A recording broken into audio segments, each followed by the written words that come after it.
Listo. Bueno, es un gusto poder realizar esta segunda sesión de este seminario, jornada sobre Historia de la Educación de Párvulo, y que organiza tanto EBEP como el Centro de Educación y Cultura Americana. Bien, me toca el gusto de poder presentar a la profesora Alejandra Falabella. Ella es de profesión base de educadora de párvulo, también es doctora en educación, académica de la Facultad de Educación de la Universidad Alberto Hurtado, parte del claustro del doctorado en educación del Alberto Hurtado con la Diego Portales. Tiene múltiples, como muchos de ustedes saben, publicaciones en el ámbito de la educación en general y de la educación de párvulos en particular. Y es realmente un gusto, un agrado, un privilegio poder escucharla hoy día.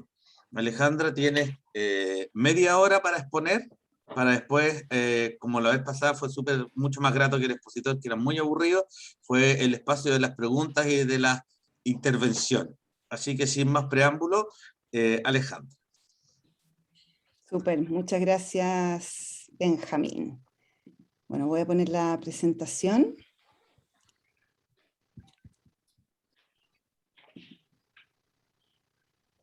Ya.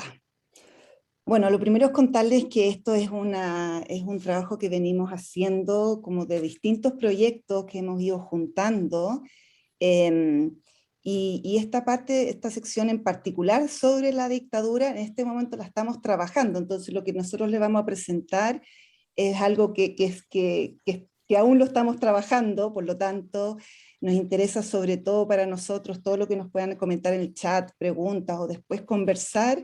Muy, muy bienvenidos para nosotros. De hecho, muchos de ustedes vivieron en esta época, por lo tanto, para nosotros ustedes son informantes clave y obviamente ahí esperamos si nos pueden seguir ayudando y complementando. Bueno, el título se llama La educación parvularia bajo la dictadura, asistencialismo, populismo y privatización. Pensamos muy bien esos tres conceptos, así que irán apareciendo en la presentación.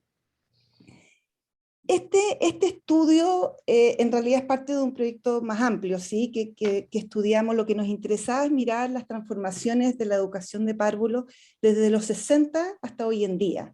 Generalmente más bien habían como estudios, pero eran de momento específico, y bueno, lo que hemos ido trabajando es mirar estas transformaciones desde el hito de la creación de la Junji, ¿sí? Tomamos desde el 60 entendiendo que la década 60 fue clave en lo que fue los proyectos, las discusiones y el empuje de las mujeres para que saliera finalmente el proyecto de ley. Entonces esto más o menos como nosotros lo fuimos armando, ¿sí? Entendiendo que dentro de este periodo, este gran periodo, hay distintas fases. Y además, sobre todo, hemos querido mirar el rol del Estado y la institucionalidad, y cómo el Estado ha ido cambiando en las políticas de educación inicial. Y por lo tanto, bueno, primero los 60 hasta la dictadura, lo que fue el Estado docente y la construcción de la Junji como un órgano rector en esta lógica y como reflejo de esta visión del Estado docente, que era sobre todo el Estado docente era clásicamente de la escuela, ¿sí? Entonces, y de la escuela primaria. Entonces aquí aparece también su versión para la educación inicial. Después lo que fue lo que nosotros llamamos el Estado mínimo, ¿ya? En lo que fue esta etapa de la dictadura. Y luego, bueno, el Estado híbrido, esto no lo vamos a presentar ahora, el Estado híbrido de los 90 hasta el 2009, y el último, el Estado ya el evaluador, ¿sí? La agencia de la calidad, en lo que vivimos hoy en día, ¿sí? La lógica más de la gobernanza desde la métrica. La metodología, hay un texto que a mí me gusta mucho, que es de Popkewitz, y habla esto de estudiar la historia presente, ¿sí? Y a mí eso me fascina y me identifica, estudiar la historia presente, entendiendo que eso es más o menos para un historiador los años 60, 70, no sé qué diría Benjamín, pero no es historia, ¿sí? Entonces, más bien lo que llamamos la historia presente, ¿sí? Que es esta historia más reciente. Y sobre todo, toda la primera parte trabajamos sobre todo lo que llamamos el clásico análisis de documentos de trabajo en archivos, ¿sí? Y lo que a mí me gusta mucho esta concepción de Priori que habla de que los textos están vivos, ¿ya? O sea, los sujetos, las prácticas, pero también los textos construyen realidades y son actantes también, y hacen política, generan racionalidades, discurso, y por lo tanto el texto como una fuente de análisis también tiene un gran valor, y por eso nosotros hemos hecho todo este análisis primero más de archivo y de documentación, y hay sobre 200 documentos así, tratando de calcular, ¿sí? Cuando uno en el fondo hemos leído y analizado mucho, ¿sí? Y entrevistas también hemos ido haciendo entrevistas, hasta ahora 14, ¿sí? Pero lo más fuerte ha sido la documentación y nos interesa seguir con la parte más de la entrevista. Bueno, ahora centrándonos en lo que es la dictadura. Perdón, algo también que quisiera decirles de esta parte de la dictadura, que lo que nosotros esto ya lo estamos ahora profundizando, y sobre todo lo que estamos trabajando ahora, vamos a dar como visiones generales, pero al final les vamos a dar un poquito más de muestra de lo que estamos trabajando y estudiando de FUNACO. O sea, específicamente, ahora estamos trabajando para un capítulo para el libro que está trabajando Benjamín, y ahí profundizamos lo que fueron las políticas de FUNACO, que fueron clave en esta fase, ¿sí? Pero lo primero es que para pensar, ¿sí? la dictadura es pensar esta radicalidad, ¿sí? Cómo rompe con lo que venía desde los años 40, 50 y sobre todo los años 60, ¿sí? Con un movimiento de mujeres muy fuerte, que empuja que salga la ley de la Junji, sumado a todo lo que fue, digamos, la época, ¿sí? De la UNESCO, la CEPAL, la importancia termina con el alfabetismo, con masificar la educación, la reforma del 65, después lo que fue Allende, y esta visión, sí, del hombre nuevo y del niño nuevo, ¿sí? Con todo un discurso sobre la infancia, la participación, además, muy fuerte desde Frei, Montalva, la visión de la participación, el Estado de participación, la visión del niño, toda esta épica, ¿sí? Y además la visión de la mujer, o sea, que había muy fuerte también esta exigencia, esta demanda por la mujer para poder ir a trabajar, que es una demanda que no apareció en los años 50, 60 ni 50, sino que venía a principios siglos, ¿sí? Pero pucha que ha costado. Entonces, pero eso también hay una reivindicación muy fuerte. Entonces, bueno, la dictadura rompe con esto.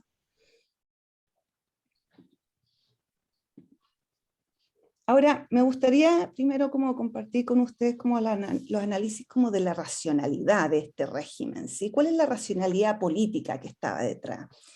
Sobre todo me interesa eso porque clásicamente cuando uno mira los textos te dicen la dictadura, neoliberalismo, ¿sí? Y es como, la dictadura es el mercado y el neoliberalismo.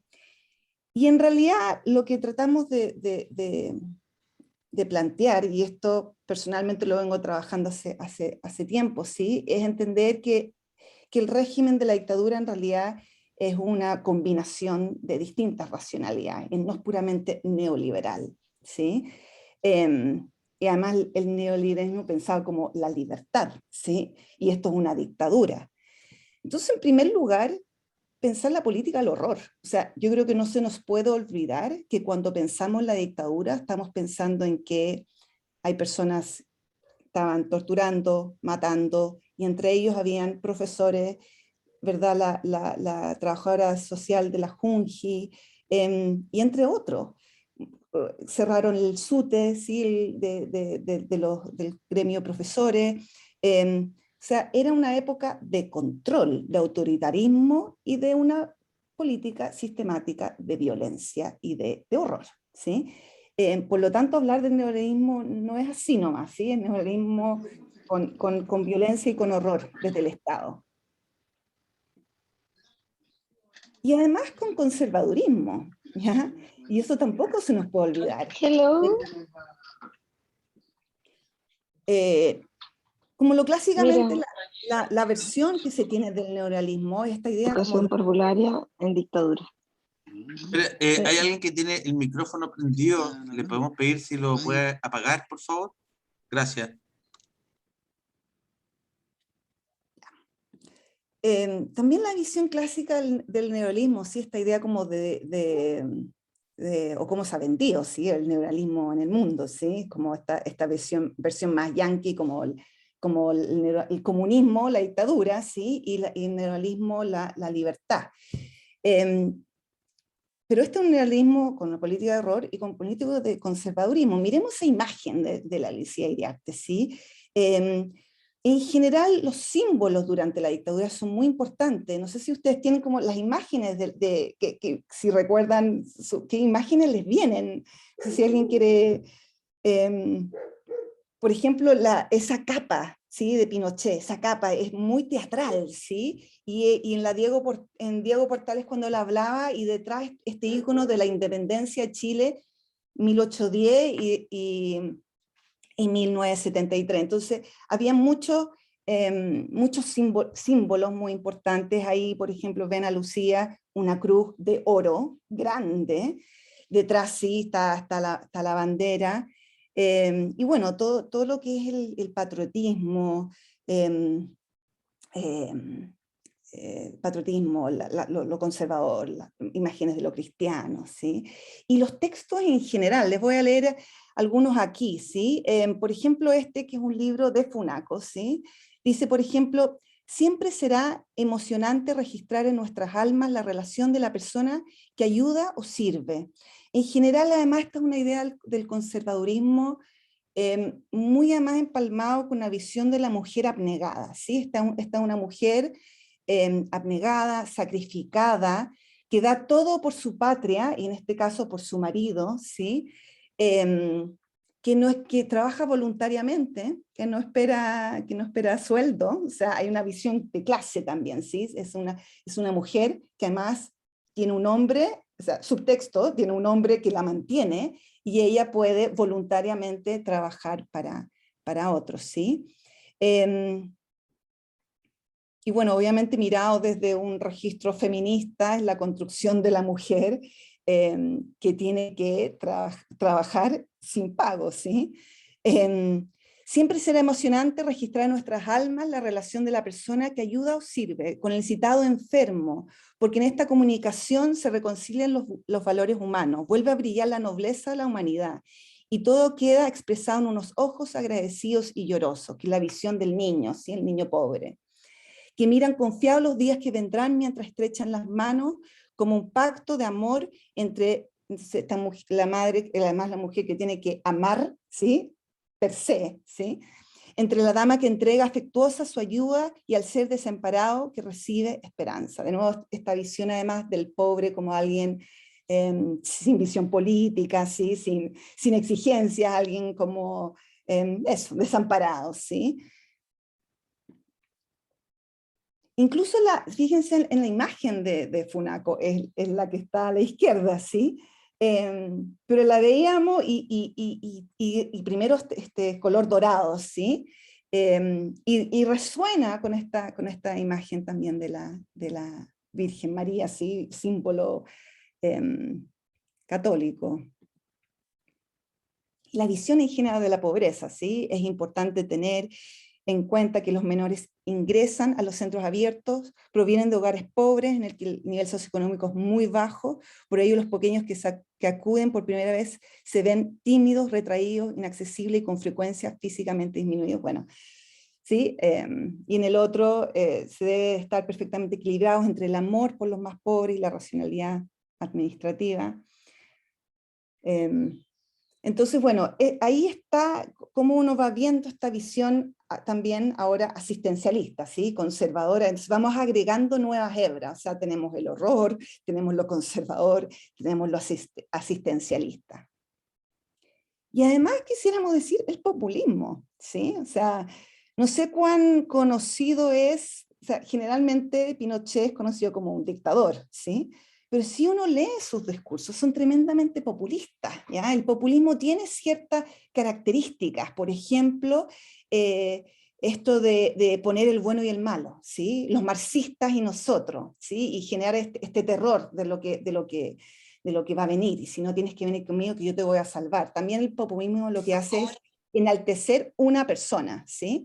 Y en este caso, obviamente, es la figura de él y de Lucía. O sea, uno busca los textos y una y otra vez está esta figura de su esposa, ¿sí? Aquí, por ejemplo, entonces los textos, los discursos, que bueno, ahí está la Connie, ella revisó todos estos discursos, los discursos que Pinochet daba cada 11 de septiembre, ¿sí? Que después fue los discursos presidenciales los 21 de mayo, ¿sí? Por ejemplo, decía aquí, especial mención deseo hacer a la patriótica e innegable labor que desarrolla mi querida esposa. Su sacrificada tarea de presidente, entonces de nuevo la idea del sacrificio, ¿sí? De las organizaciones del voluntariado femenino, ¿sí? Entonces estos son las damas voluntarias que son las esposas de militares, entre otros, que trabajan o de alcalde, etcétera, ¿sí? Ha encontrado siempre la desinteresada colaboración de la mujer chilena, lo que ha sido para ella su mayor estímulo y para mi gestión de gobernante un valioso apoyo. Rindo en esta ocasión un homenaje a la mujer de nuestra patria, pilar fundamental de la obra que estamos haciendo. Y estas imágenes, ¿sí? Pinochet, es un libro de la Junji, ¿sí? Pinochet ahí, una niña dándole un beso, y la otra además toda una estrategia, o sea, imagínense lo que fue pensar esta foto más de la Lucía, con niños en distintas alturas, o sea, está muy bien diseñada la foto, y obviamente no es casual. Y también me parece interesante como que le demos vuelta y pensar cómo estas imágenes que dan vuelta y que se intensificaron, porque el existencialismo y la visión de la mujer obviamente no fue nuevo, ¿sí? Venía de antes, pero cómo esta intensificación de estas nociones y de estos discursos quedan hasta el día de hoy, ¿sí? O sea, cómo lo que fracturó todo lo que fue el movimiento feminista, que venía con esa fuerza, y la que este discurso conservador como se instala en estos jardines, y que pueden perdurar hasta el día de hoy, ¿sí? Y aquí más, ¿sí? El populismo, ¿sí? Con su ternura innata, la señora Lucía Iriarte de Pinochet se consagró al niño, a la mujer y al hombre de nuestra tierra amada, y ninguna maliciosa incomprensión la desalentó en su afán de apertura de nuevos cauces de felicidad en los hogares chilenos. Bueno, ¿sí? Además esto innato, ¿sí? Con la ternura innata, es la construcción de la mujer como que innatamente debe amar, innatamente debe, por este amor abnegado. Ya, y ahora sí, vamos con el neoliberalismo. Obviamente el neoliberalismo fue clave y por eso se ha insistido, si esto no fue una dictadura militar, fue una dictadura cívico-militar. Y aquí fue clave, y obviamente hay distintos grupos. Hay un texto de Uneus que a mí me gusta mucho, que es un libro sobre Pinochet, y hace todo este mapeo, ¿sí? Y de nuevo, aquí no hay una ideología dentro de lo que fue la dictadura, hubieron varios, ¿sí? Por ejemplo, Gonzalo Vial, que venía de la Católica, abogado, tuvo muchas dificultades con Pinochet y hubo ahí muchas discusiones si hacer la municipalización o no. De hecho, la reforma recién el 79 se define, ¿sí? En educación, y sale el 80, o sea, hubo varios años en que no había claridad por dónde ir, y bueno, y habían distintos grupos, etc. Pero finalmente, entre estos grupos ganan esta fracción llamada los Chicago Boys, ¿sí? Que con la mirada más del neoliberalismo más puro versus la visión más estatista que podrían haber tenido grupos dentro de los militares, ¿sí? Y bueno, aquí algunas frases, ¿sí? de Pinochet, pero en el fondo es cómo se fue construyendo, lo interesante de ver esto y cómo después va a impactar en párvulos, ¿sí? Pero cómo fueron construyendo esta idea, ¿sí? De cómo el Estado era imposible de construir y de proveer educación, y que lo privado era lo necesario y lo único, ¿sí? Por ejemplo, entonces aquí dice, perdón. Aquí dice, por ejemplo, en esta frase, ¿sí? Pero esto se repite mucho, ¿sí? Y está desde el ladrillo, ¿verdad? Desde antes, que se escribía antes de la dictadura. La posibilidad que el Estado expanda aún más su labor educacional debe considerarse improbable, ¿sí? Construye lo imposible, ¿sí? y la idea de que el Estado no es capaz de proveer educación pública y por lo tanto se necesita, sí, la existencia de otras necesidades prioritarias, por si antes se estimulará con energía la ayuda al sector privado, ¿sí? Es la necesidad de... Pero sí, ya yo quiero volver a plantearles algo. De nuevo en la discusión, si cuán neoliberal o qué es el neoliberalismo y cuán libre mercado fue. Plantear que esto, no olvidemos que es una dictadura autoritaria y que aquí se crearon importantes mecanismos de control. O sea, habrán liberalizado, se privatizó, pero el Estado tenía mecanismos de control. El sistema escolar fue muy evidente, ¿sí? O sea, además de controlar lo que fueron los gremios, los profesores, o sea, ¿sí? Los centros de alumnos, o sea, pensemos en la universidad, estaba prohibido tener estudiantes, centro de estudiantes, o sea, todo el control político. Pero además el control ideológico y curricular, ¿sí? El CIMSE en ese sentido fue clave. Entonces, el CIMSE se piensa como un instrumento para informar a los padres, para que funcione el mercado, sí, pero también se piensa y se construye como un mecanismo de control. Y por ejemplo, en las discusiones de la LOCE, lo que dice el CIMSE servirá, por ejemplo, para ver si una escuela lo está haciendo bien o mal, si está aplicando o no el currículum, y si no lo está aplicando, cerramos la escuela. Entonces, quisiera como rebatir también esa idea y dejárselas como pensando, o sea, no era solamente este libre mercado del cual se habla, también hay una racionalidad de control. Y siguiendo David Harvey, que a mí me gusta mucho, que ha escrito libros, ¿sí?, sobre el neoliberalismo, tiene esta hipótesis, ¿sí? Dice el neoliberalismo necesita el Estado. Y si tú piensas en quienes han sido como los íconos del neoliberalismo, han sido los más autoritarios todos, ¿sí? La Margaret Thatcher, Bush, Chile, en el fondo va mostrando ejemplos que en realidad es un mito esta idea de que el neoliberalismo es un Estado que achica. Ahora también, si vamos bajando ahora, haciendo mayor diferenciación, ¿sí? Es interesante mirar también cómo las políticas de la dictadura fueron distintas según su nivel. La educación superior, ¿ya?, se pensaba como todavía un estamento de élite, ya, a diferencia de la educación escolar. O sea, todavía, aunque se privatizó la educación superior, se fragmentó la Chile, etc., se seguía pensando como grandes universidades, ya, pensando en como la Adolfo Ibáñez. Esa era la imagen, no era cuando diseñaron las reformas de la educación superior, no era la Universidad de las Américas, no, nunca se imaginaron que eso iba a pasar. Lo que estaba en su imaginario era que estos eran grandes universidades también privadas, no lucrativas, o sea, que está el no lucro en la educación superior, no es como que se les olvidó, es un error, no. Efectivamente ellos pensaban que en la educación escolar, para que se masificara, hubiese emprendimiento, se permitía el lucro, pero no la educación superior. Entonces es interesante mirar también esas distinciones. En la educación escolar, en cambio, tiene otros énfasis, ¿sí? El lucro, la privatización, el emprendimiento, ¿sí? Es como muy fuerte ese, como la masificación, ¿sí? Sobre todo la educación media, eso todavía está presente.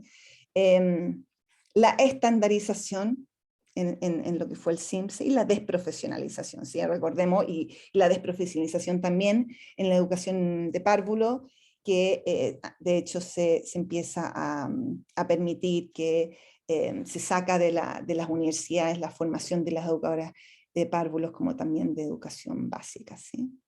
Pero la educación inicial tiene sus propios énfasis, y ahí, como les he ido mostrando desde antes, ¿sí? El asistencialismo, el populismo, ¿sí? La imagen de Lucía Iriart es clave en pensar de la educación de párvulos durante la dictadura. La privatización también, pero la privatización después se los voy a mostrar, es algo mucho más tenue, ¿sí? O sea, lo más fuerte es la mirada más asistencial de la educación en esta fase. Bueno, la Junji. Vamos a ver entonces un poco de la Junji, de Funaco, y de la escuela, ¿sí?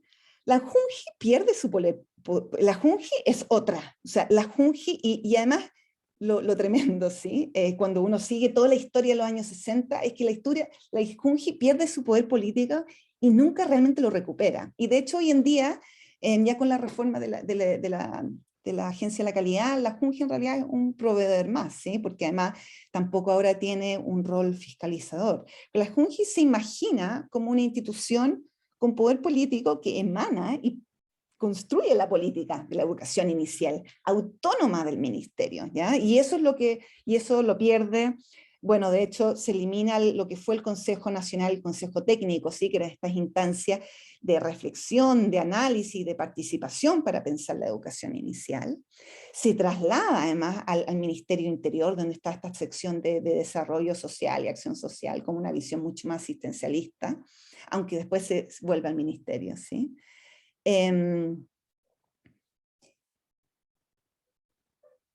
Y ahora lo que sí, y ahí es interesante, es que nosotros como todavía estamos indagando esto, seguimos pensando como, bueno, ¿cuán pedagógico fue la Junji o no? ¿Y cuán asistencial fue? Y en comparación con FUNACO también. Entonces, esos son partes de nuestras preguntas de investigación. Pero sí les podría decir a ver, todo lo que tiene que ver con nutrición, pero también de la época, ¿sí? La nutrición es muy importante, que venía desde antes, digamos. Los cuidados dentales, el trabajo con la familia, obviamente con una visión más apolítica, conservadora, ¿sí? Y lo pedagógico en general también está presente, al menos eso es interesante, porque una cosa es entrevistar a las personas, ¿sí? Porque, por ejemplo, en la entrevista que se le han hecho a Victoria Peralta, ella dice que cuando llega a la Junji el año 90, los jardines infantiles no tenían ningún foco pedagógico, ¿sí? Pero al menos cuando revisa los textos, ¿ya? Y los documentos y las memorias de la Junji, por ejemplo, sus objetivos está lo pedagógico. Por ejemplo, hay estudiantes además en práctica de las universidades, hay capacitaciones a las directoras y a las educadoras en distintas temáticas, se planifica, se evalúan a los niños, ya hay distintos tests que evalúan a los niños, entonces, sin duda que esa visión más política de la pedagogía se pierde, pero al menos desde una lógica más de la disciplina, de la estimulación, digamos, aunque sea de una visión más conductista, algo está al menos en la intención, ¿sí? Y además se mezcla, porque además, por ejemplo, tienen 8 jardines, por ejemplo, que tienen esto, que tienen con este programa de High Scope en Estados Unidos, y tienen unos jardines experimentales, entonces también seguramente hay cosas así medias desordenadas también, que hay en algunos jardines se vio, en otros no, pero lo que sí es importante es que además la Junji cumplía sus normativas, y en comparación con FUNACO tenía coeficientes de educadoras en todos los jardines, y eso sí va a ser diferente, muy radicalmente diferente a lo que fue FUNACO. Ahora, con otra cosa que quiebra importante Junji, es con lo que es la priorización, aunque a ver, Junji se crea y se imagina, ¿sí? Para niños ricos y pobres, ¿ya? No se imagina focalizando solo con niños pobres, pero en la práctica, después cuando fue creándose, se priorizó por 2 criterios: niños con desnutrición y niños hijos de mujeres trabajadoras. Bueno, bajo la dictadura esto se quita lo de las madres trabajadoras, la mirada de la preocupación por la mujer y su inserción al trabajo se quita, y queda sí, su focalización, y esto va a quedar hasta hoy en día, aunque ha tenido algunos cambios desde la Bachelet 2, me parece, ¿sí? Pero muy fuerte la tarea de la focalización, y esto es muy principio del neuralismo, ¿sí? De hecho, Cast en el ODEPLAN, ¿sí? El ODEPLAN es donde hay una importante concentración de los Chicago Boys, ¿ya? Y ahí construyen lo que fue la CACEN, la ficha social, ¿sí? Donde como toda la idea de identificar la pobreza y la extrema pobreza se está construyendo ahí, porque la lógica neoliberal es lo contrario o lo universal, ¿verdad? El Estado tiene que focalizar, no darle a todos por igual, sino que focalizar en los más pobres, ¿ya? Entonces, Alejandra, bueno. te quedan ¿Sí? 2 minutos. Ok, ya. Perdón. Bueno, FUNACO como algo les he comentado, ¿sí? Es muy importante esto. FUNACO tiene una versión, de hecho hemos discutido mucho entre nosotras con la Blanca y con la Connie, si FUNACO se puede llamar educación de párvulo, propiamente tal, ¿sí? De hecho, en todos los jardines que llegó a tener como, digamos, centros abiertos, llegó a tener como 500, llegó a tener 35 educadoras, ¿sí? Pero y además, bueno, con estas damas solidarias, el PEM y el POG, estas mujeres que no tenían empleo, estas políticas entran a trabajar a FUNACO. Ya, ¿por dónde priorizar? Suponte este cuadro me interesa mostrárselos, y aquí muestra el poder de Lucía Iriart. Aunque uno se imagina Junge, ya con su poder y como emblemático, en realidad lo que más creció, y aquí comparamos, ¿sí? Fueron los centros, los centros abiertos de FUNACO, ¿sí? O sea, llegó a tener 500 versus Junge, que siempre su meta era llegar a los 400, pero de hecho después incluso llegó a bajar. Bueno, nosotros decimos esto que FUNACO, lo que sí podemos decir es que tenía una estética de educación de párvulos, ¿sí? O sea, uno mira, tiene esas imágenes, tiene el titiritero, tiene esta estética del delantal, ¿ya? Entonces había así, había esta como intención de que fuera, que pareciera un jardín infantil. A ver, si algo les puedo mostrar de esto, de FUNACO, actas del FUNACO, sí, esto es lo que tenemos antes durante la dictadura no hay nada, pero sí, digamos, en términos de estos registros, pero lo interesante es mirar las personas que recibieron FUNACO, ¿ya? Por ejemplo, aquí en las actas dicen, están aquí recién llegando, le están pasando el gobierno, ¿sí? Y dicen, se están visitando los centros abiertos y la situación es catastrófica. Ya, aquí me están diciendo también. La situación es catastrófica en material didáctico, tanto fungible como durable. Hay casos en que hasta el personal que los atiende es analfabeto, se limita a alimentarlos y a cambiarlos solamente. Bueno, me voy a pasar eso, tal vez terminar con esto, que yo creo que es muy importante. Nosotros por harto tiempo buscábamos cuál era el inicio de los BTF, y teníamos esa duda histórica, ¿sí? ¿Cuándo empezaron los BTF? Y pensar que hoy en día en Junji, creo que es la mitad o más, ¿sí? De los jardines son BTF. ¿Cuándo empezaron esas BTF? ¿Qué los inventó? Entonces ya, ok, y logramos que los BTF empezaron en 97, aunque se expandieron mucho más con las salas cunas, ¿verdad? De la Bachelet mucho después.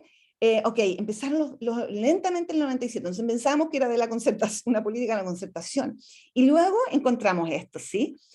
Y esto nos parece muy, muy interesante, ¿sí? Aquí, en realidad, la idea de municipalizar también incluyó la educación inicial. Lo que se quería era que la Junji fuera solamente un ente fiscalizador y que todos los jardines infantiles pasaron a los municipios, con la lógica, sí, de la descentralización.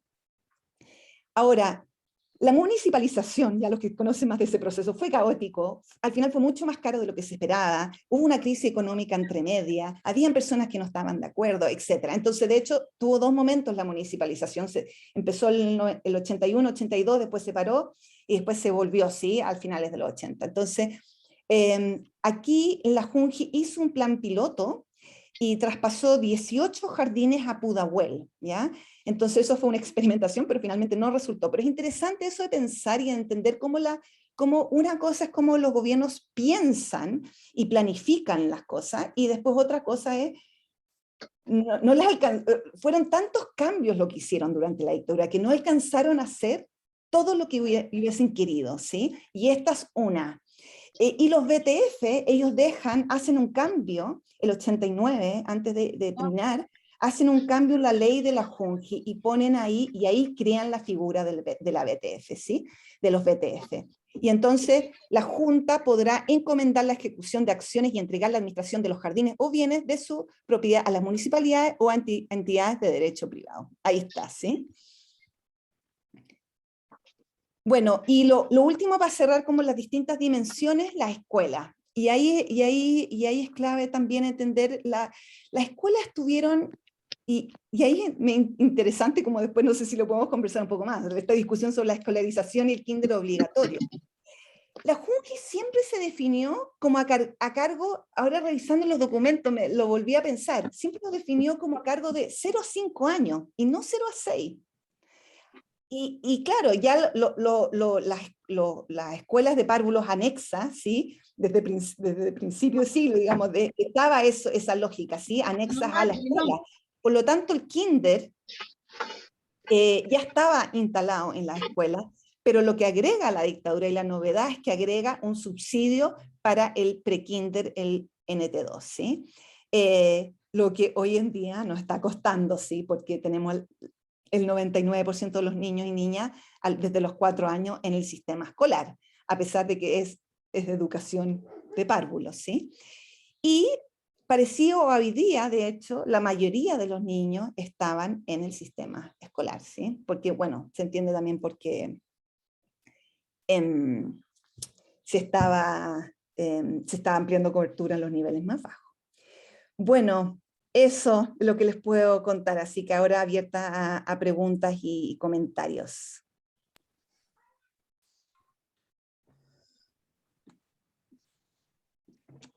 Bien, bueno, muchas gracias Alejandra, muy interesante tu presentación. Y damos paso a un espacio de preguntas, comentarios, sugerencias. Quien quiera va levantando la mano, yo en teoría doy la palabra. Pero...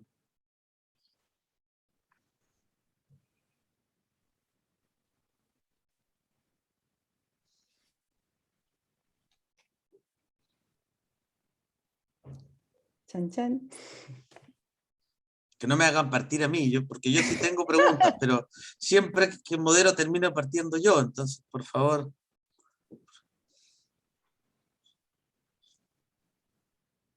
Soy de naturaleza preguntón. También las que vivieron ese... Exacto. Esa Bueno, es que yo lo época. viví. Yo viví toda esta época que tú me dijiste. Sí, bueno, yo y quiero estudiante de educación de párvulo. Primero quiero dar las gracias a Alejandra porque creo que fue una exposición sumamente clara y completa, además pasando por todos los niveles, así como muy rápidamente en un periodo tan complejo, además de analizar. Y el análisis inicial que hace es súper profundo porque efectivamente no hay un tema solamente vinculado a la mirada neoliberal, que es la mirada que uno rápidamente va hacia aquello cuando analiza el sistema educativo chileno en ese periodo y esa transformación que hubo, sino que también esta mirada específica en educación parvularia, que es esta mirada de esta madre abnegada de la mujer, o sea, el rol de la mujer, y ahí también la interpelación que hace al feminismo, súper interesante. Solo como anécdota, esto es un dato, o sea, yo fui estudiante de la educación pública durante toda mi vida, escolar, parvularia, escolar y de educación media, ¿ya? Por lo tanto, soy producto de la educación pública de la dictadura de este país, ¿ya? Siempre digo eso. Y claro, ahí tengo un montón de anécdotas sobre aquello. Recuerdo una, así que la tengo muy patente. Yo soy de Viña del Mar, entonces recuerdo el Teatro Municipal, que es un teatro muy bonito acá, haber ido a un acto en educación básica, así como un cuarto básico, yo leía muy bien, y a un acto donde yo era la que leía. Estaban un montón de niños de escuelas básicas, y después que se termina el acto, que era un acto artístico, qué sé yo, donde se sientan las autoridades, por supuesto, en los primeros lugares, y me toca leer a mí el discurso, yo empiezo a leer porque a mí me habían llevado del colegio. Era el cumpleaños de la alcaldesa de la época, y era Eugenia Garrido. Ese era el acto. Entonces, por supuesto, convocaron a todas las escuelas municipales, a todas las niñas y niños de las escuelas municipales a llenar ese anfiteatro muy grande para celebrar el cumpleaños de la alcaldesa de la época. Y la segunda, respecto también de Viña del Mar, que Viña del Mar es una ciudad muy curiosa, porque nosotros tuvimos hasta hace 2 meses, desde junio hasta junio, una alcaldesa de la dictadura prácticamente, ¿ya? La señora Virginia Reginato. Entonces, no sé si sabían ustedes que actualmente Viña del Mar tiene jardines, sí, por supuesto, de la Junji integra BTF, pero además tiene jardines infantiles de la Dideco, que no son jardines BTF, sino que dependen directamente y fueron creados por la municipalidad y dependen de la Dideco, y cuyos nombres fueron creados de hecho, por la alcaldesa Reginato, y cuyos nombres son Tía Coti, no sé si sabían esto, y dependen de la Dideco. Tía Coti, no me acuerdo los otros, yo prefiero olvidarlos para aquí, pero esos son los nombres que tienen, ¿ya? Tía Virginia, Tía Coti y otro más. No, eso, así que todavía quedan resabios de aquella época. Oye, de hecho, Connie, había jardines que se llamaban Lucía y Arte, ¿o no? Bueno, sí, eso mismo iba a decir, porque una cosa que hablamos con la Ale, con la Blanca siempre, es que esto es una historia de idas y vueltas. Impresionante cómo la historia se vuelve a repetir, así como Lucía también, muchos jardines, tío Augusto, tía Lucía, Santa Lucía, y todo, y ahora, claro, con esta vuelta. Sí. Gracias. Gracias, Alejandra. Muy aclaradora tu exposición. ¿Alguien más que quiera intervenir, que solicitar la palabra? La Eugenia está pidiendo. Yo estoy Eugenia, pidiendo la disculpe, palabra. sí. Constanza, ¿te la saltaste? Sí, la Eugenia tenía la mano para. No, pero Eugenia, por tranquilo. favor. Ay, esto para mí ha sido volver a mi juventud, porque yo fui parte del experimento de la privatización en Pudahuel. Les podría contar mucha historia de eso. Yo soy asistente social, por lo tanto tuve también la relación profesional que las asistentes sociales teníamos con las damas de la FUNACO, que eran madrinas de los jardines infantiles y que llevaban, bueno, ya ustedes deben saber, zapatos, ropa, etcétera, etcétera, etcétera. Por lo tanto, conocí esa historia muy de cerca, conocí también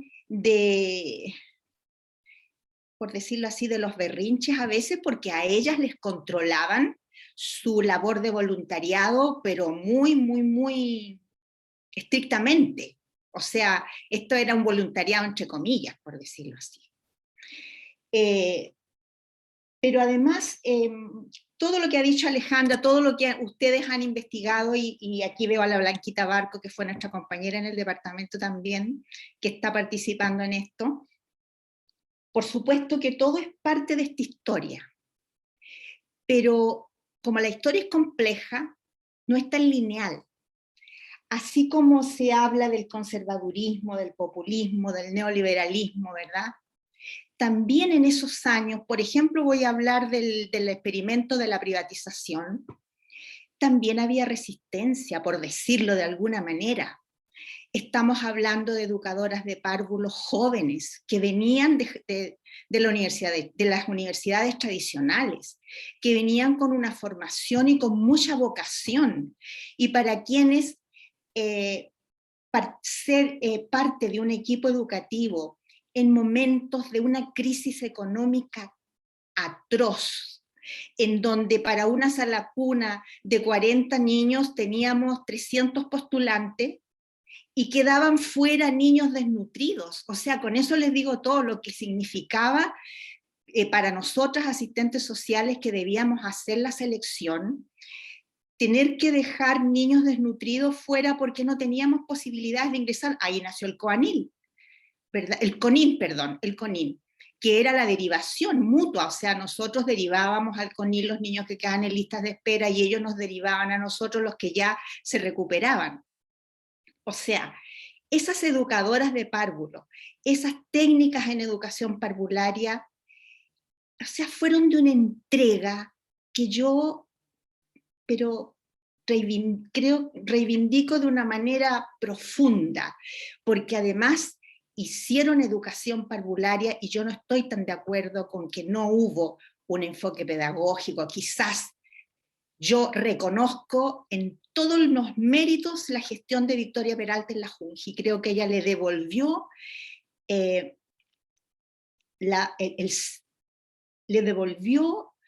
el valor de lo pedagógico a la gestión en los jardines infantiles.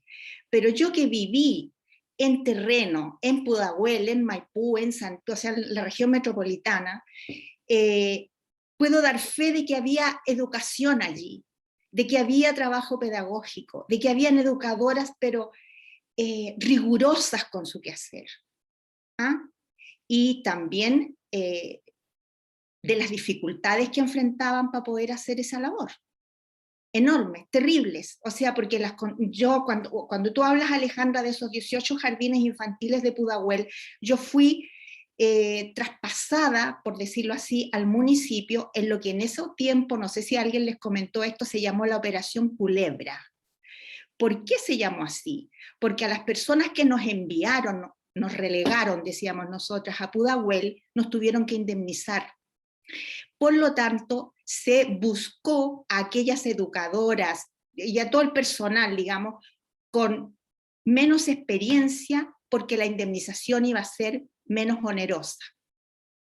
Por lo tanto, llegábamos a un jardín X y la educadora que había llegado ayer a la Junji y que había salido de la universidad hacía 6 meses, quedaba de directora en un jardín de 10 niveles. Así era la realidad.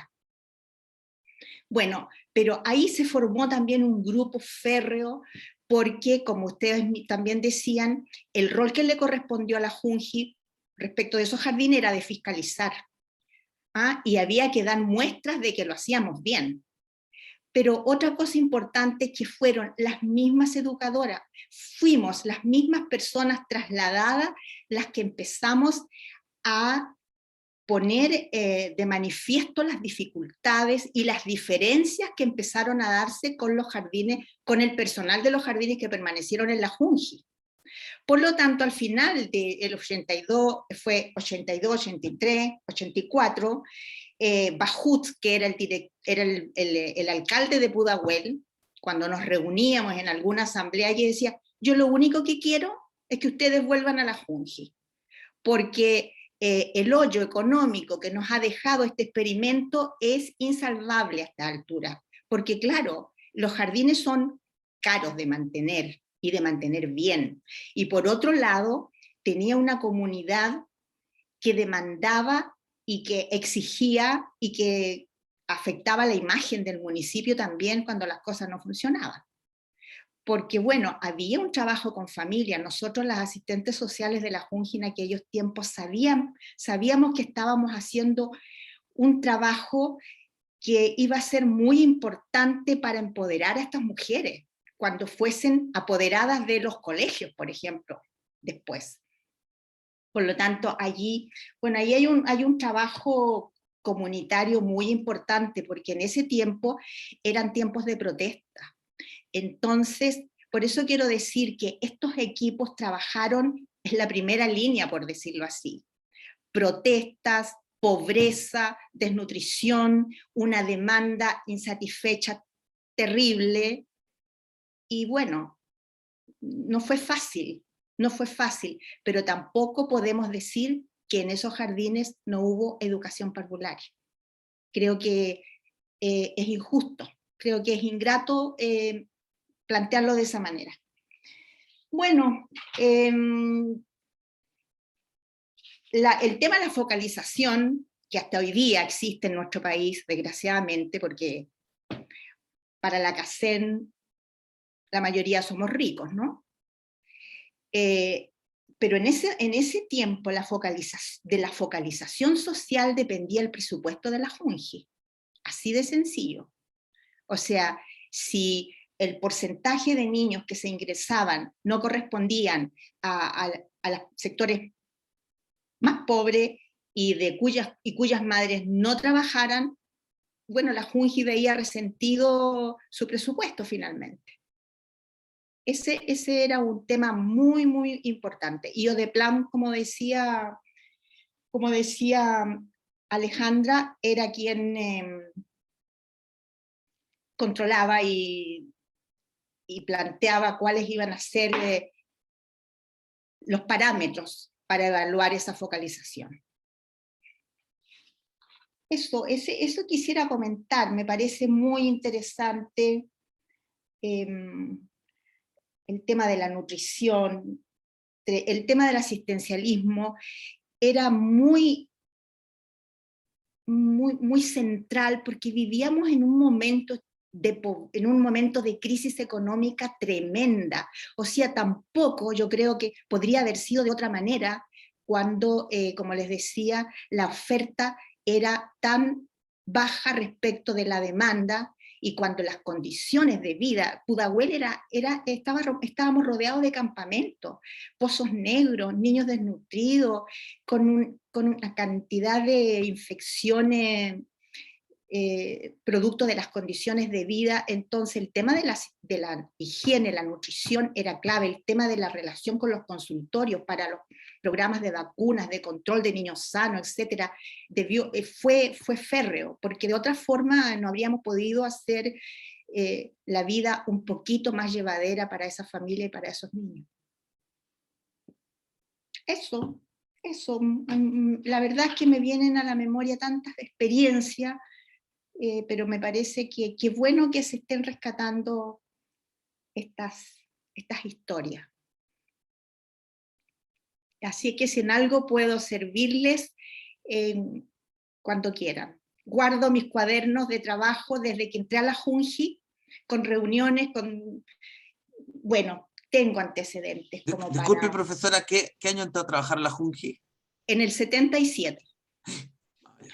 Y me retiré. Voy a pedir el contacto para anticiparme al grupo Correa, Falabella y Barco, y la voy a entrevistar. Y me retiré hace poquito, me retiré en el 17, estuve 40 años.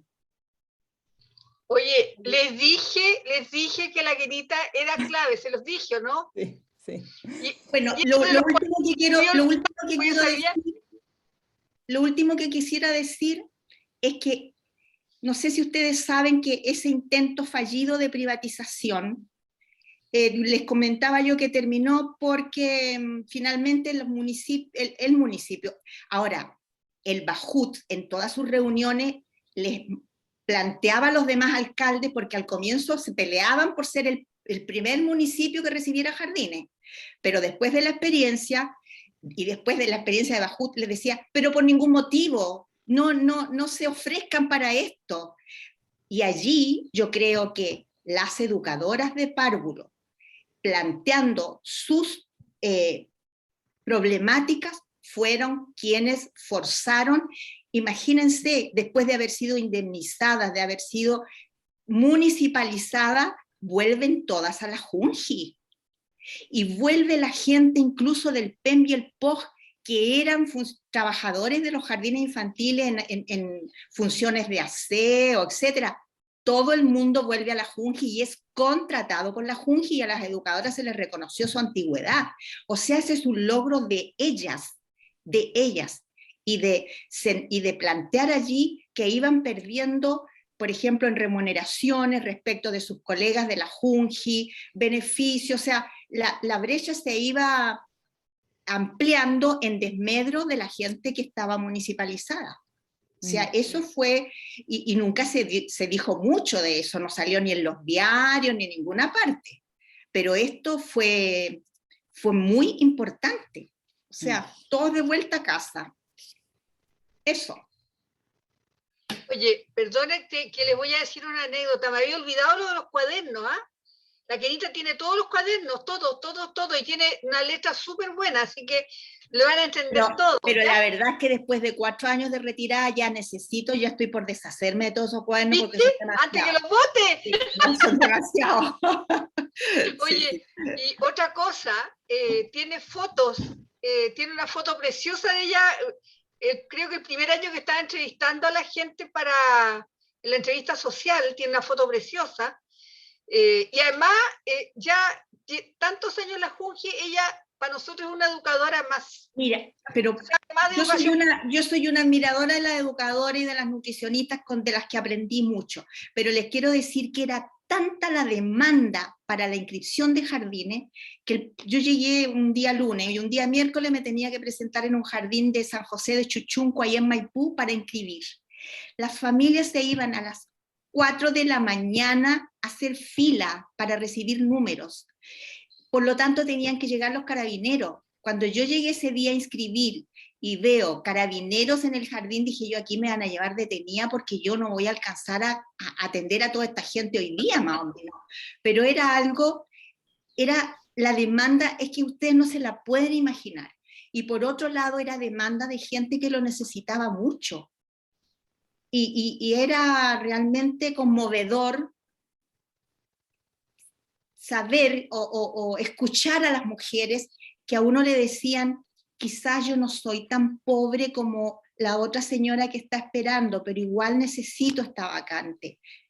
Bueno, era un drama, era la peor crisis económica que vivió el país en ese periodo, 81, 85, 81, 83, por ahí.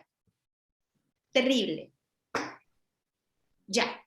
Gracias por este momento, es muy, muy interesante lo que están haciendo, me alegro, la verdad es que me alegro.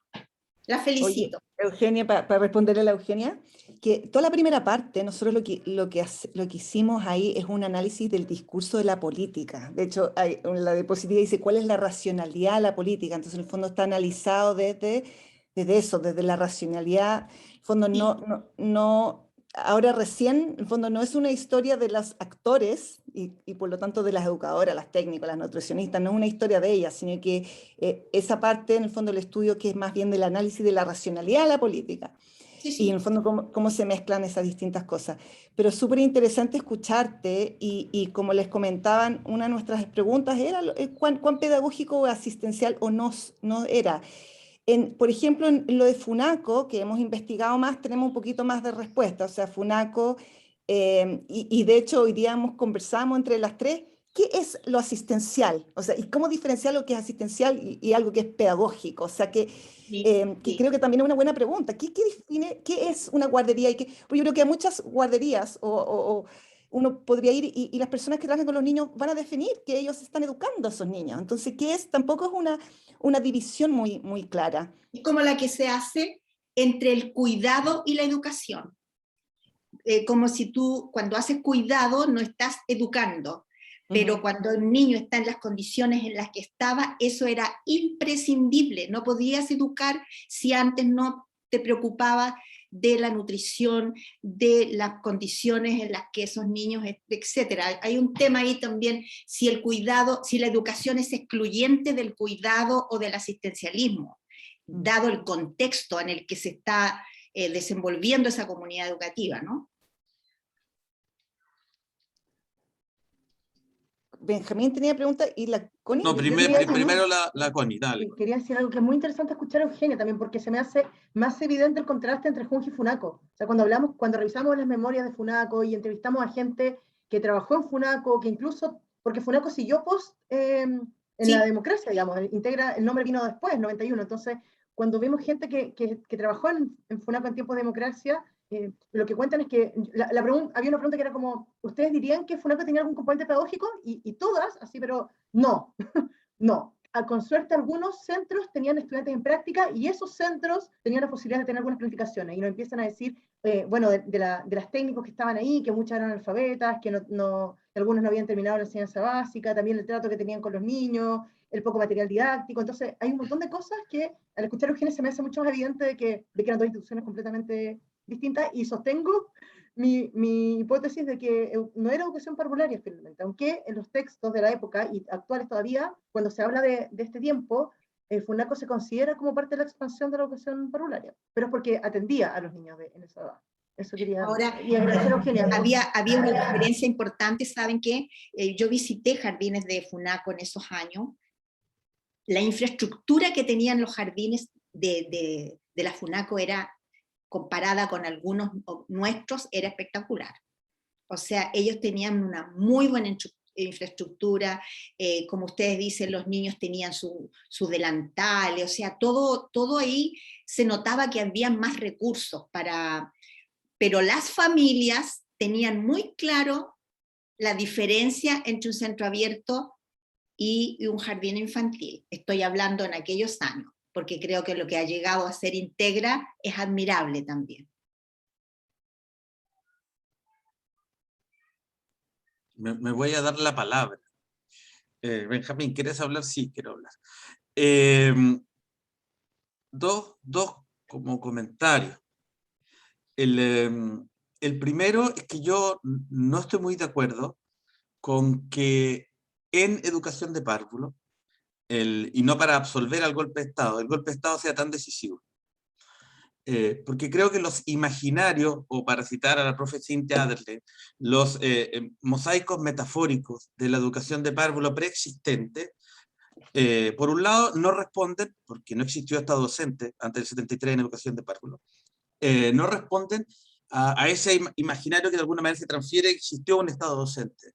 Lo que sí existió fueron demandas ciudadanas, profesionales como describió la profesora Eugenia, que vivían en condiciones similares, escuchaba yo, pueden ser más dramáticas, menos dramáticas, pero te enfrentaron a una pobreza durísima, pero no una política organizada del Estado, digamos. O sea, por algo la ley Junji, con el gran apoyo de mujeres, organizaciones feministas y mujeres de derecha, democracia cristiana, izquierda en esa pelea aquí en la izquierda, pero todas sacaron adelante una ley que no fue una idea del Estado, digamos.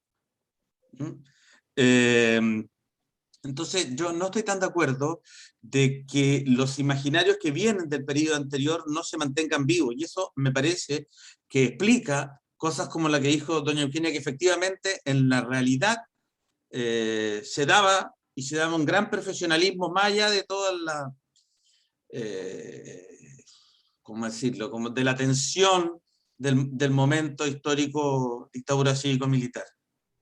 Y hay una imagen profesionalizante, y voy a citar a una gran educadora que se llama, porque para mí las personas que se mueren siguen vivas de otra forma, Dina Alarcón, cuando ella me explicó también por qué en una entrevista, que esperamos que salga un libro, que una entrevista en profundidad a ella, por qué, por ejemplo, se logró que OMEP organizara un congreso, porque había una imagen de la preocupación del niño y la profesionalidad, que es un tema que fue súper discutido, digamos, ¿no? De la profesionalidad del niño que traspasó el golpe. Entonces, de verdad creo, como el sueño, citando al profe Núñez, de que la educación fuera alguna vez concadenada, nunca se dio en el Estado docente, porque la educación de párvulo siempre estuvo como fuera del sistema, más allá de las acciones individuales heroicas y de profesionalismo de muchas educadoras, y de algunos pocos hombres que probablemente la apoyaron, no se concadenó. Entonces creo que también el neoliberalismo y sus prácticas pedagógicas y educativas son ampliamente distintas por ámbito, y eso tiene que ver porque el sistema nunca estuvo concadenado. Si hasta fines de los años 60 todavía habían preparatorias para entrar a los liceos, no eran las escuelas primarias, incluso en la reforma, después de la reforma Frei Montalva. Entonces eso nos habla que este Estado docente está bien para el sector básico, tampoco estoy tan seguro para el sector básico, pero creo, me atrevo a decir, muy preliminarmente, y puedo estar diciendo una estupidez, no corresponde. Entonces no veo tal quiebre, y sí veo continuidad de imaginarios, porque previo al 73 está el imaginario más bien asistencialista, bueno, también estoy de acuerdo que significa asistencialista, pero ahora está más el profesionalizante, está la medición más política, y esa subsiste.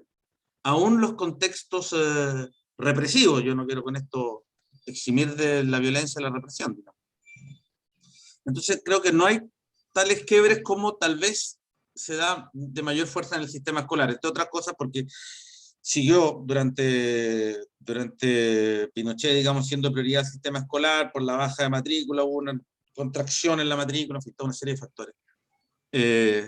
Eso como reflexión. Y lo otro, como un testimonio, yo estudié educación de párvulo desde los 6 meses, obviamente, no me acuerdo, de los 3 meses, porque por Natal era 3 meses, me iba a la oficina, al jardín.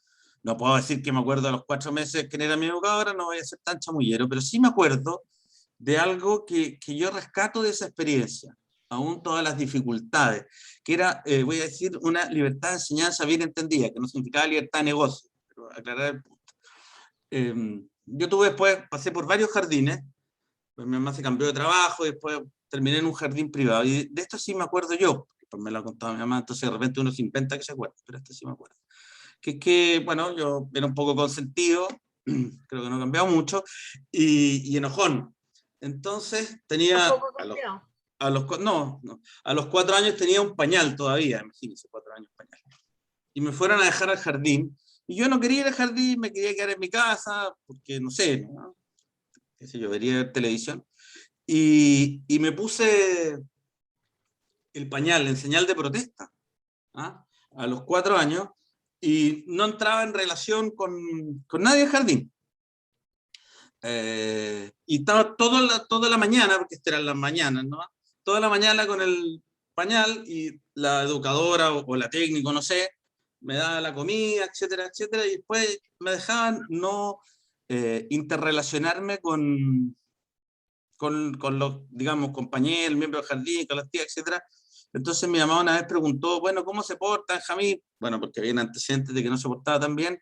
No, fantástico, le damos la comida, el pañal y listo, y lo dejamos ser, ¿ah? Hasta que otro niño, otra niña, un niño, el Botella, me acuerdo todavía, y ahí entré en relación.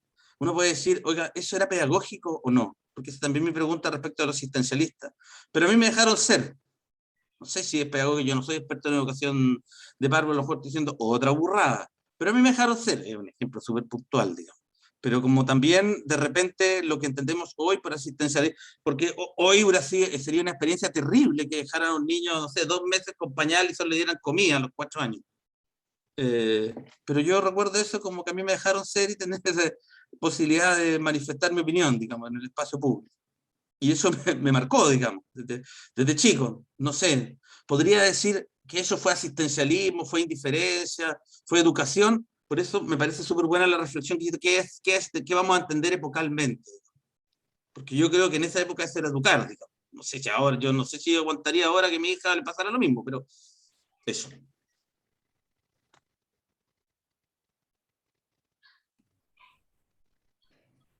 Profe Gerda también, que faltaba. ¿Ya? No sé si la Gerda y después respondo, que ya nos queda Mira, poco tiempo, así que... sí, algunas cosas que anoté. Yo creo que sí puede haber una discusión sobre el existencialismo, pero si tú dices que estás haciendo educación y tienes una educadora y 40 niños y no hay nadie más que la ayude, lo más que va a poder hacer es pasarle a lo mejor unos lápices con papel, a lo mejor para que dibujen solo, o le pondrá cualquier cosa para que pinte, porque va a ser poco la atención que pueda tener de acuerdo a los requerimientos de los niños de esa edad. ¿Ya? Va a ser algo probablemente muy conductista, muy difícil. Es decir, ¿cómo a los 3 años, si tienes un enorme grupo de niños, es imposible que pueda ser una buena educación? Podrá ser un poco más... algo más conductista, más instruccional, pero educación yo no lo veo difícil. Y creo que y por otro lado, o sea, yo creo que hubo intencionalidad en hacer educación en la medida de lo posible, como decía Elwin, en la medida de lo posible, ¿ya? Y yo creo que habla muy bien de la formación, la actitud que tuvieron las colegas. Yo no estaba en ese tiempo, pero mucho con Eugenia, con Ilse, la intención y la formación de poder hacer en la época, en las condiciones de la época, ¿ya? Después también los paradigmas educativos cambian, ¿ya? Y eso es otra cosa, o sea, estamos más centrados en el niño, en lo que son sus requerimientos, en lo que son sus necesidades, en las ideas que están subyacentes respecto de las prácticas pedagógicas que haces, ¿ya? Eso es alguna explicación que puede haber pasado y de lo que pasó en la época. Respecto a lo que no se estaba concadenado párvulos con el resto del sistema, o sea, la Junta de Jardines Infantiles, eso tuvo una razón, digamos, el Ministerio de Educación en esa época, era un ente tremendamente burocrático, atroz, si todavía es burocrático, en esa época era 200.000 veces más burocrático, porque tenía la responsabilidad de todas las escuelas, de todos los liceos, y era una cosa muy terrible, ¿no? Sin sistemas computacionales ni nada. Era un ente muy pesado, por decirlo de alguna manera, ¿ya? Entonces, los legisladores en la época pensaron que si se hacía este sistema de niños de 0 a 5 años, ¿ya? Si se metía dentro del Ministerio de Educación, no iba a avanzar nunca, porque eso se requería mucha agilidad, quería que este sistema fuera un sistema ágil, que comenzara rápido. Entonces se buscó la figura, y por eso se creó la JUNJI, no porque no tuviera, y por eso que dice, se relaciona con los poderes del Estado a través del Ministerio de Educación, pero lo que se quería era que fuera muy ágil, ¿ya? Creo que esa es una de las razones, no hubo una razón de tipo educativo, pedagógico, que estuviera fuera del sistema, no que fuera el sistema porque sí, porque no corresponde, no, fue por un tema, digamos, práctico, de práctica política, de una política más ágil. Eso es lo que yo de eso tengo absoluta claridad, que fue la razón por la cual se creó la JUNJI, ¿ya? Y no se metió dentro del ministerio. Eso, para aportar. Nada más. ¿Respondo, Benjamín? Ya, frente a las, digamos, algunas preguntas que no han, o comentarios que no han quedado resueltos. Uno que yo creo que es súper importante es diferenciar asistencialismo de cuidado, y no es lo mismo. O sea, asistencialismo es una visión peyorativa hacia el otro, hacia el necesitado. En el fondo es un paradigma que más bien genera dependencia,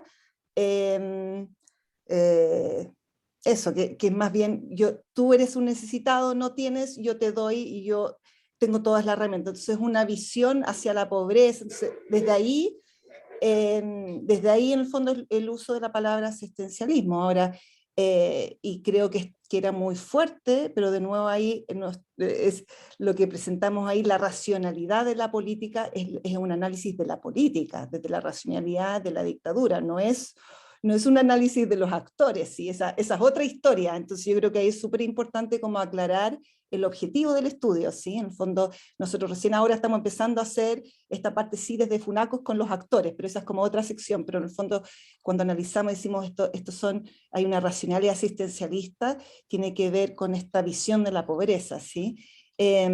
Ahora, ¿qué es lo propiamente pedagógico? Yo creo que es una buena pregunta, pero yo creo que hay ciertos mínimos, como ciertos mínimos de cuando uno puede decir, y a lo mejor un poco como en la línea de la Gerda también, o sea, hay ciertas como condiciones mínimas para que algo pueda ser pedagógico, ¿sí? Y no solamente,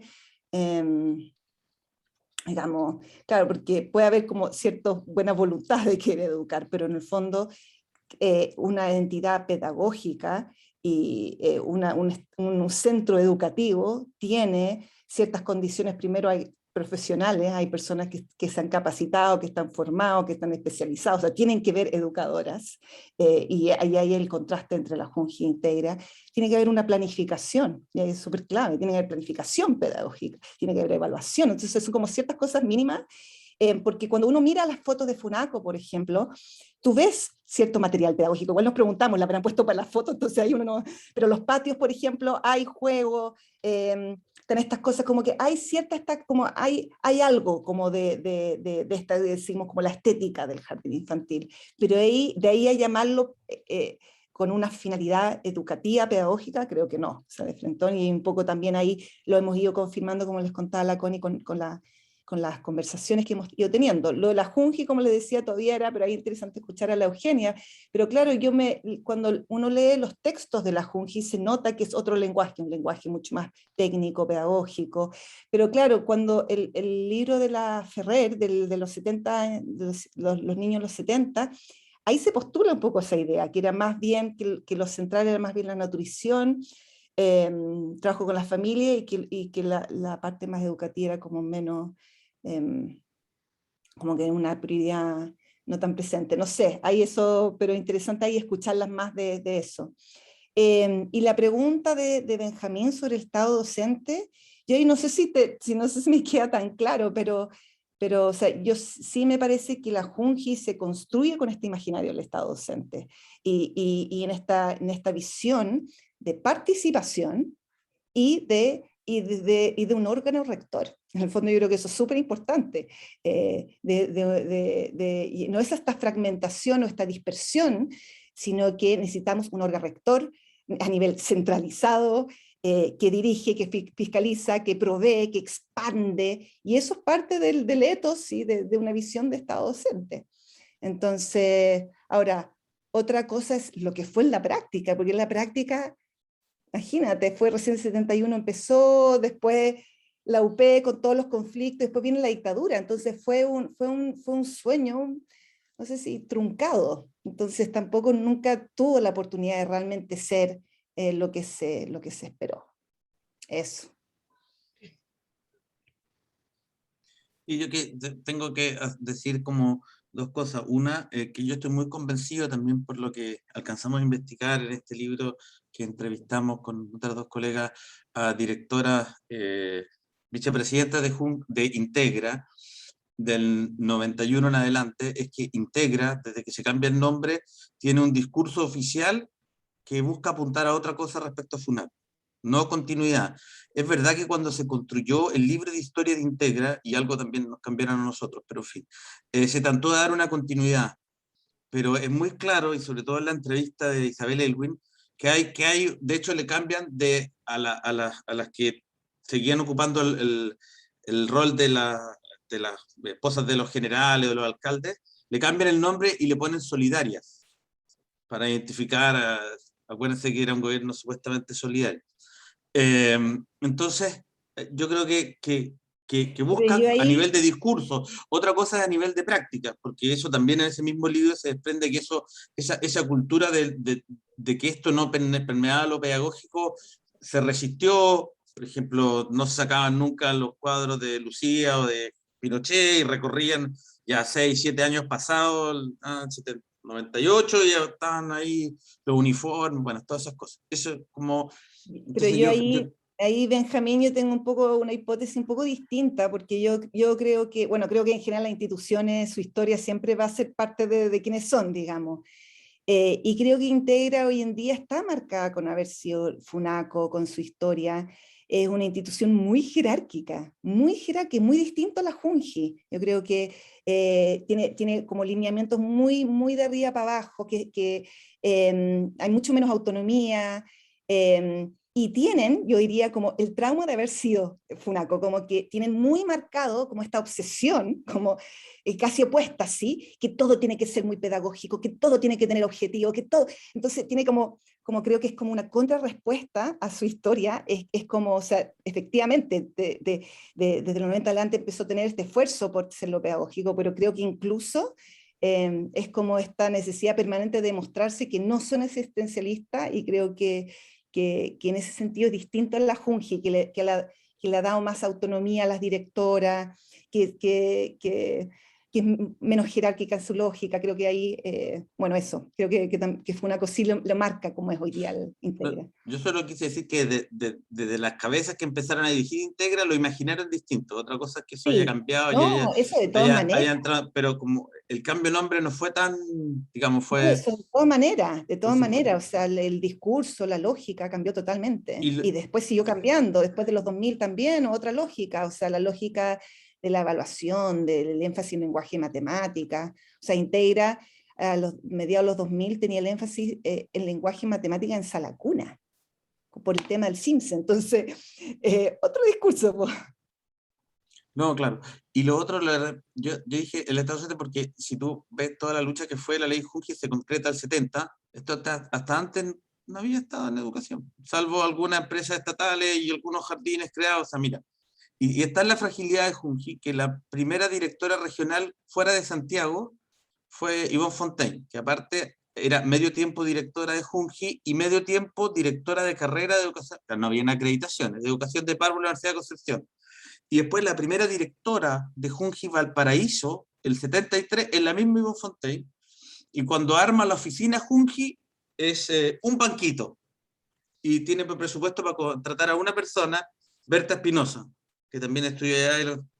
o sea, el artefacto, o sea, si uno lee solo los discursos de Junji, es como que digamos, decir, ¿cómo fue el gobierno de Piñera? Y todos los discursos del 21 año de Piñera, porque en el país de Piñera todo funciona, digamos. O sea, es un sueño, ojalá yo pudiera vivir en el país de Sebastián Piñera, digamos. Pero como que la realidad es distinta. Ahora, nadie es tan disociado como Sebastián Piñera, no estoy planteando tanto a nivel, pero a eso como que un poco me refiero, que creo que quedó excluido, y eso le permitió una libertad y otra serie de factores. Pero bueno, ese es a lo mejor estoy mal. Eso. ¿Alguna otra pregunta? Le agradecemos mucho a Alejandra, a Constanza y a Blanca, porque esta investigación, por lo que mismo dijo Alejandra, es un proyecto tripartito, no sé si está bien dicho eso. Así que muchas gracias, y en octubre, en fecha que se avisará por redes sociales, porque no me acuerdo, viene nuestra tercera seminario, que vamos a tener como una regresión al pasado, bueno, todo esto es regresión al pasado, pero que va a ser la profesora María Victoria Peralta, que todos ustedes conocen, y ella va a hablar desde los orígenes de la educación de párvulo hasta los años 30 del siglo XX. Jueves 28 de octubre. Gracias. Estaba cometiendo la herejía de olvidarlo, entonces a ver si alguien me tira el salvavidas. Sí, una herejía, ojalá que no haya quedado grabada, ya. Y así que están todos cordialmente invitados. Sandra, tú después puedes como ayudarnos a difundir lo que hoy día quedó grabado, ¿cierto? Sí, disculpen todas y todos, pero estoy con cumpleaños de mi hija acá en la casa, aparte de las movilizaciones. Así que estoy un poco complicada, pero de verdad agradecer a Alejandra tu disposición para poder darnos esta charla en este seminario. Creo que es súper importante el poder conocer la historia, la real historia, y más si tenemos nuestras compañeras acá de Junji, ¿cierto?, que vivieron la historia, que también nos pueden compartir desde su vivencia. Así que les dejamos a todas y todos invitados y a compartir el link para poder participar en la próxima sesión, que es con la destacada María Victoria Peralta. Así que muchísimas gracias a todas por su participación acá, y se está grabando, así que después lo vamos a poder difundir a sus contactos y por las redes. Muchas gracias a Alejandra, a Benjamín y a todos los que están acá. Un último aviso comercial de 25 segundos. Lo que pasa es que, entre otras de sus actividades, el Centro de Educación y Cultura Americana el próximo martes va a inaugurar un programa de radio, de una radio, miren, multiglobal, de una radio de Antofagasta y Calama, pero vamos a hacerla de Valparaíso, Santiago y del norte. Como esto, las pantallas permiten de todo. Y el primer tema, el programa se llama Ciudadanía Activa, ¿ya? Que voy a estar yo, que soy la persona de la tercera edad que va a estar, y 3 jóvenes vinculadas a CECA de 22 años, o 20 años. Se va a llamar, y el primer programa va a ser sobre ciudadanía infantil, ¿ya? Así que les voy a tratar de hacer llegar, y si a través de Sandra, el resto, como todas las claves de dónde conectarse y todo, y ojalá lo puedan escuchar. Va a ser el martes 5 de octubre, fecha emblemática, de 19 a 20 horas. Así que desde ya, muy invitado. Disculpe. Oye, una sola cosita, Benjamín. Cuando se puso el pañal en la cabeza usted, yo creo que la educadora lo estaba observando, ¿ya? Y respetó profundamente, porque entendió que esa era su forma de darse a usted mismo seguridad, ¿ya? Así que si le pasa algo así alguna vez, deje que la educadora espere que ese niño solito vaya relacionándose con los niños. Eventualmente lo va, pero si ve mucha resistencia lo va a dejar. ¿Ya? Eso nomás. No lo traumaron en todo caso. No, para mí fue súper importante, por eso yo me preguntaba si eso había sido educativo o no. Conté la experiencia como pregunta a ustedes. ¿Eso fue educativo? Esa era mi pregunta, no sabía si lo era o no. Ya. Y fue un enfoque, sí, o no, sí, pues. Eso me aclaró usted, que yo no sé de educación. Ya, que estén bien. Chao. Un gusto. Chao, chao. Chao, gracias. Chao. Bueno, chao.